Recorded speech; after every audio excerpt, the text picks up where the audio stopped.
देखिए डे 19 में यानी कि 8 अप्रैल को आपको कौन सा टारगेट करने हैं, इसमें बात करेंगे। पहला टॉपिक है आपका राज्यपाल यानी कि गवर्नर, इसके बाद में उपराज्यपाल यानी कि लेफ्टिनेंट गवर्नर। ये दोनों टॉपिक आपको करने हैं, ठीक है। बहुत इंपॉर्टेंट थीम है, इससे क्वेश्चन पूछे जाते हैं। आपने देखा होगा कि राज्यपाल से रिलेटेड जो आर्टिकल्स हैं वो पूछे गए थे इस बार पेपर में, ठीक है। इसके बाद बात करते हैं राज्य के विधानमंडल की यानी कि स्टेट में जो लेजिस्लेचर होता है, कैसे क्या कौन से पार्ट होते हैं, क्या होता है, ये आपको पढ़ना है। तो ये बहुत इंपॉर्टेंट टॉपिक है दूसरा। इसके बाद में आपको देखना है तीसरे नंबर पे मुख्यमंत्री और मंत्रिपरिषद यानी कि जो चीफ मिनिस्टर है और उनकी जो मंत्रिपरिषद है, उनकी कैबिनेट है, उसके बारे में आपको पढ़ना है, ठीक है।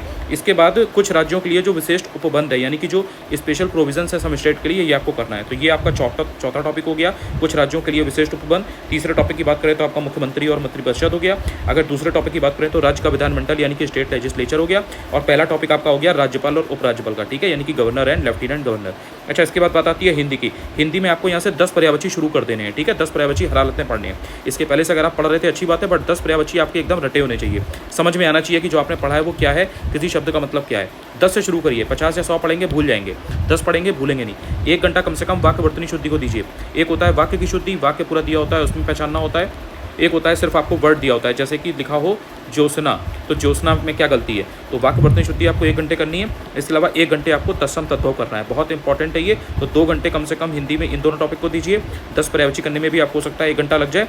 और इसके अलावा जो ये 4-5 टॉपिक आपको थे, ये आपको पॉलिटी के करने हैं, तो इनके अच्छे से करिए। बिकॉज डे 19 8 अप्रैल टारगेट बहुत इंपॉर्टेंट है। Thank you so much.